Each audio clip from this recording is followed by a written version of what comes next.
told to limit this to an hour and a half. Is that right?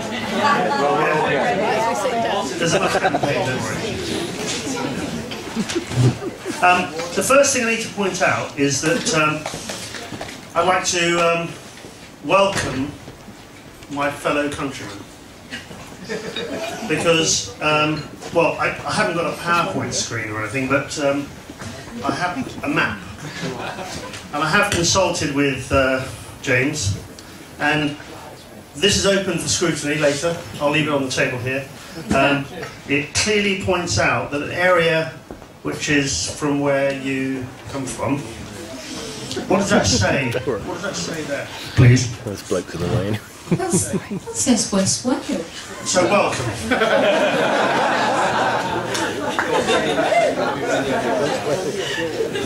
Right, now is the time for glasses.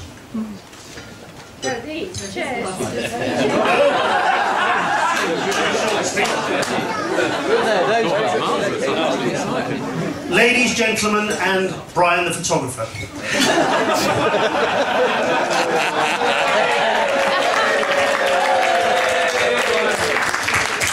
I must confess, I didn't really ever envisage getting married north of the river, because this is north. For us south of the river people, it's a bit shocking. Normally you need a passport, but thank you all for coming. Thank you so much. I'm going to try and capture all the places you came from. Italy. Actually, it'd be appropriate to cheer every time I mention a country. France. America. Northern Ireland. Scotland. And then a few counties. If I forget one, forgive me, but Warwick.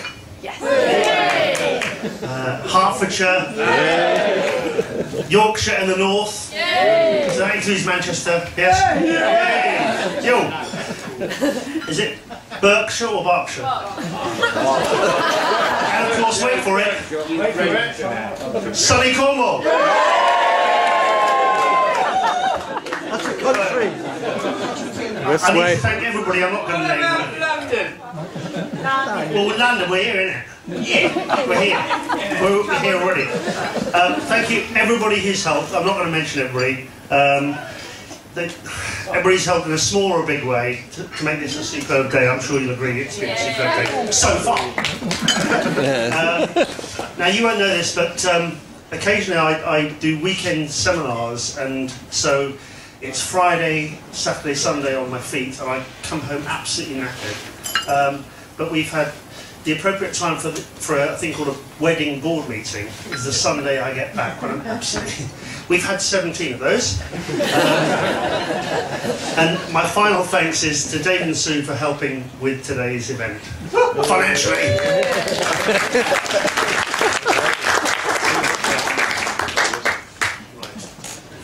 Is it Debrett's? The book, yes? Yeah. They? Debrett's? Debrett's. Debrett's. Does that mean I can swear a lot? Debrett says that I can say anything nice about my daughter, so I'd like to. Is that okay? Yeah. So, from an early age, I could sense the fearless determination in Gabby's eyes.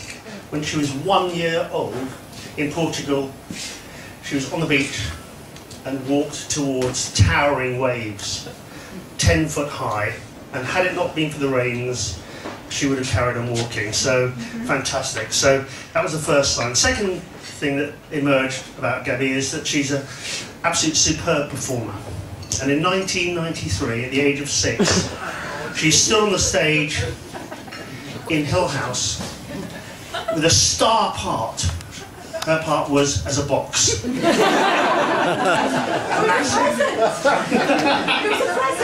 She was a box. One of my favourite stories about Gabby is, and this sort of goes to show, I don't know, responsibility, duty, propriety. In 1995, at the age of 8, Gabby and Chrissy, which is not particularly common, had a massive row. Gabby stormed up 3 flights of stairs and disappeared for, I don't know, 20 minutes. I said, Chrissy, I'm not going to get involved with this. go up and check if she's okay. So there was Gabby, packing her suitcase. She declared that she was running away. And on the top of her suitcase was her school uniform. Chrissy said, "What on earth are you doing?" She said, "Well, if I'm running away, I've got to go to school tomorrow." In my favourite moment, I guess, in terms of, well up in a minute, pride and, oh, got it, yeah, just pride.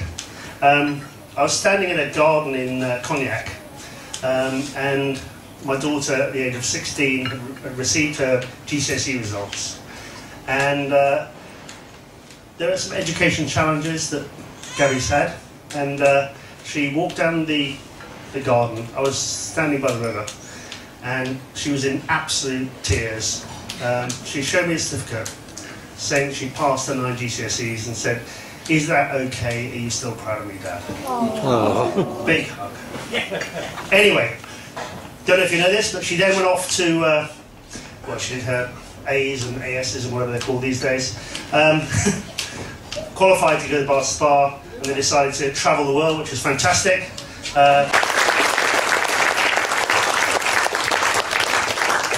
Now, I've also been told that I can talk about James Toseland. But only a bit. So this man is also friendly, warm, polite, fantastic fun, equally ambitious, and destined, and determined, just like Gabby.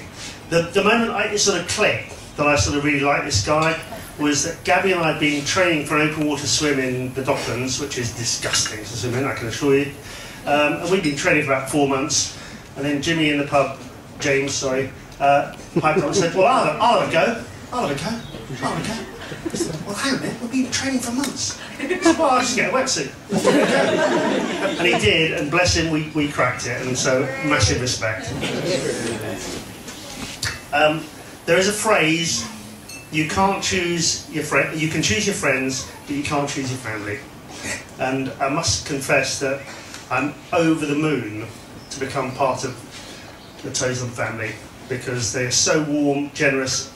We've had 2 Christmases there, and wow, do we have fun, so thank you. Right, now, once upon a time, Winston Churchill wrote the following: "My most brilliant achievement was my ability to persuade my wife to marry me." And I certainly hope James feels the same way. So, one last thing. You need to know about that moment. The moment when all dads imagine that there'll be a fireplace, there'll be a glass of port perhaps there'll be cigars, perhaps there'll be the women ushered out of the room, and this young man will come up and ask for your daughter's hand in marriage. And that's the vision, isn't it? That's the thing that dads like. So that didn't happen. I kept on getting phone calls, in fact, to be honest with you, texts from Jimmy saying, "Do you fancy a pint?" Well, yeah, all right, but can Chrissy and Gabby come? Well, why does he want to come a pint with me? Anyway, so this happened on a regular basis, and he said, and he doesn't play golf. Well, he does now, but he said, "Buzz, do you fancy a game of golf?" I said, "Okay, all right, okay. Bonding, let's do that, okay, fine. Okay. They've been going out with each other for, I don't know, 17 years, let's give it a go. Let's give it a go." So we went for golf, and unlike me, as some of you know, I'm relatively abstemious, but I would normally never have just 1 pint, but I think I had something to go to or something. So we had the game of golf, and James did remarkably okay, and I had 1 pint, and I could see him working up to something, but that was no interest to me. I was on a timer, so I just left. I could see that. So anyway, final text, Buzz. Shall we go for a pint in the Goat in Battersea? I said, yeah, brilliant, fantastic. I'll tell you what, let's all go for lunch. Let's all have a Sunday lunch together. And I could hear him just going, So what happened then was, so this was December the 16th, 2013 at 1:37 p.m. We're in the Goat in Battersea, and we had a few pints, and I don't know, look, I'm 56 years old now, so occasionally after 2 pints I need to do something. So I went downstairs, and so I probably need to turn around at this stage. So I was in the urinal, and I was quite busy, and I heard this voice. It said, "Buzz." I said, "Yes? No?" "Buzz, look, I can never ever tie you down, so can I ask you a question?" I said, "Yes." So it's all getting a bit messy. Anyway, so James asked for the hand of my daughter in marriage in a urinal. Here we go.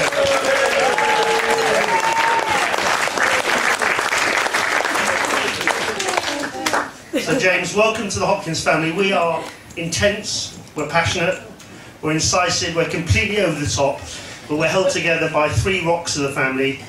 A lady called Molly Hopkins, my mum, who can't be here today, but she's very much here in spirit. Chrissy Hopkins and Belinda Hopkins. So, welcome to the family, my friend.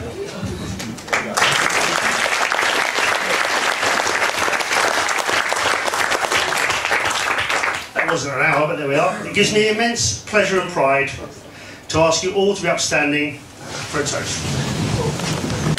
And the toast is to the bride and groom.